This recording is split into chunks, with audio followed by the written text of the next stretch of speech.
BNP সরকার গঠন করতে পারলে জুলাই গণঅভ্যুত্থানে আহতদের উন্নত চিকিৎসা এবং আহত ও শহীদদের স্বজনদের পুনর্বাসনের জন্য মুক্তিযুদ্ধ বিষয়ক মন্ত্রণালয়ের অধীনে একটি আলাদা বিভাগ গঠন করা হবে বলে জানিয়েছেন দলটির চেয়ারম্যান তারেক রহমান।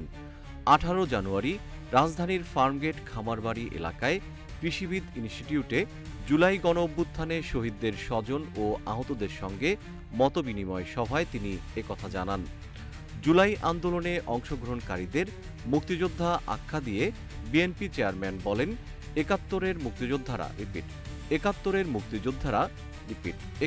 মুক্তিযোদ্ধারা এদেশের স্বাধীনতার জন্য জীবন দিয়েছিলেন, এদেশের স্বাধীনতার জন্য ত্যাগ স্বীকার করেছিলেন। ঠিক একইভাবে 24-এর যোদ্ধারাও লড়াই করেছেন। তারা স্বাধীনতা সার্বভৌমত্ব রক্ষার জন্য যুদ্ধ করেছেন। তাই তাদের দেখভাল করার জন্য মুক্তিযুদ্ধ মন্ত্রণালয়ের অধীনে আলাদা বিভাগ করার প্রতিশ্রুতি দেন তারেক রহমান।